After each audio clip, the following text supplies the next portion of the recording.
प्रभु पार्श्वनाथ मोक्ष यात्रा मुकुट सप्तमी के रूप में हम सभी मना रहे हैं। एक ऐसा दिन आपके बीच में है जिस दिन भारत की सारी बहनें भगवान पार्श्वनाथ को साक्षी मान करके व्रत और उपवास करती हैं। आज श्रावण शुक्ल सप्तमी है, जैसे मुकुट सप्तमी कहा जाता है या जैसे मोक्ष सप्तमी भी कहा जाता है। आज के दिन भगवान पार्श्वनाथ ने स्वर्णभद्रपुर से निर्वाण पद को प्राप्त किया। उनके साथ 72,84,45,742 मुनियों ने भी साधना करके निर्वाण पद को प्राप्त किया। आज आप सभी पार्श्वनाथ भगवान की वंदना करें, पार्श्वनाथ भगवान की पूजन करें। यही एक ऐसे नाथ हैं जो अनाथ को भी जगन्नाथ बनाते हैं, अनाथ को भी सनाथ बनाते हैं, अनाथ की भी सारी मनोकामनाओं को पूर्ण करते हैं, पढ़ते भी हैं पूजन में। जो पदवी आपने पाई है मैं भी उस पर ललचाया हूँ, सुन नर की नर गणधर फटधर, योगी जन ध्यान लगाते हैं, भगवान तुम्हारी महिमा का ये शिकार मुनि स्वर करते हैं। हे भगवान पार्श्वनाथ, आपकी आराधना देव भी करते हैं, आपकी आराधना मुनि जन भी करते हैं। जो चिंता से ग्रस्त होते हैं आप उसकी चिंताओं को दूर करते हैं, जो संकट में पड़े हुए हैं उनके संकट को हरते हैं, जिनकी जीवन की नैया डूब रही है उसे आप सवार देते हैं। इसलिए हम लोग आपको सावरिया पार्श्वनाथ कहते हैं।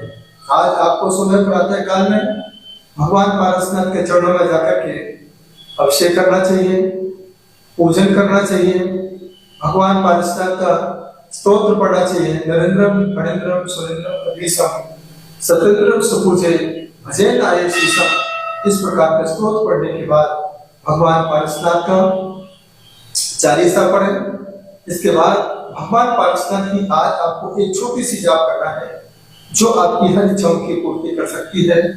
ओम नमो पार्श्वनाथाय धनेन्द्र पद्मावती सहिताय विषहर स्फुलिंग मंत्राय ओम ह्रीं श्री चिंतामणि पार्श्वनाथाय सर्वच्छाय पूरे पूरे नमः। इस प्रकार से आप 108 बार इस मंत्र का जाप करें। एक बार आप भगवान पार्श्वनाथ को देख करके, जिनको डायबिटीज है, बड़ी बड़ी असहनीय बीमारी है, आज आप लाडू लेंगे, अपने हाथ में लेंगे और भगवान पार्श्वनाथ को देखते देखते निर्वाण कांड पढ़ते जाइए। और फिर उसके बाद आंख बंद करके ध्यान करें। शिखर जी के स्वर्णभद्रकूट के काले काले चरणों को आप आंखों के सामने देखते जाइए। और जो प्रतिमा आपके पीछे है, ये प्रतिमा राजा बाजार के सबसे ज्यादा प्रभावशाली अतिशयकारी पार्श्वनाथ भगवान है। इसको भी आप निहारते रहेंगे, क्योंकि कई ऐसे लोग होंगे जिनके आसपास मंदिर भी नहीं होंगे। घबराए नहीं, आप इसी पार्श्वनाथ को साक्षी मानिए, पूरे मनोभावना के साथ। आप देखिए, इसे जूम करके भी दिखाया जा रहा है पूरे आत्मिका के साथ। चिंतामणि पार्श्वनाथ भगवान है, पूरे मनोभावना के साथ आप देखेंगे। इनके ही यहाँ दर्शन करके भावना बना रहे हैं। ये पार्श्वनाथ आज मुकुट सप्तमी है, हमारे जीवन में बहुत सारी परेशानियां बढ़ती जा रही हैं। आप ही हमें बाहर की सारी परेशानियों से बचा सकते हो। मेरे दुख के दिनों में ये है, बड़े काम आते हैं। ऐसी भावना के साथ भगवान पार्श्वनाथ को आप बिल्कुल टकटकी लगा के देखते रहेंगे तो आपके जीवन के सारे कष्टों को मिटाने वाले पार्श्वनाथ साबित होंगे। इसके साथ आज आप परमात्मा के चरणों में एक फल समर्पित करें।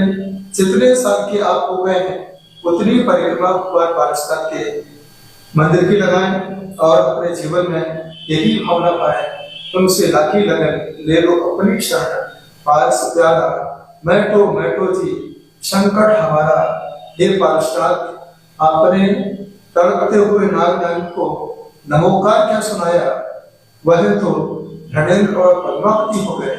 बस मैं भी आपके सामने भक्ति कर रहा हूँ, आराधना कर रहा हूँ, नमोस्तु कर रहा हूँ। ये पार्षद हमारे जीवन के सारे संकट दूर हों। और आज एक ऐसा दिन मुकुट सप्तमी के रूप में है। यह मुकुट सप्तमी हमारे लिए कष्ट निवारण बने, हमारे मन की इच्छाओं को पूर्ण करने वाली बने। ऐसी भावना के साथ सभी भक्तों को आज मुकुट सप्तमी महापर्व पर जो 31 जुलाई को आपके बीच में आ रही है, पूरी मनोभावना के साथ मनाइए और अपने जीवन की सारी इच्छाएं पार्षद भगवान के चरणों में समर्पित करके अपनी इच्छाओं को पूर्ण करें। ऐसी भावना के साथ प्रभु के चरणों में नमोस्तु करते हैं और सभी भक्तों को मुकुट सप्तमी महापर्व पर बहुत बहुत आशीर्वाद।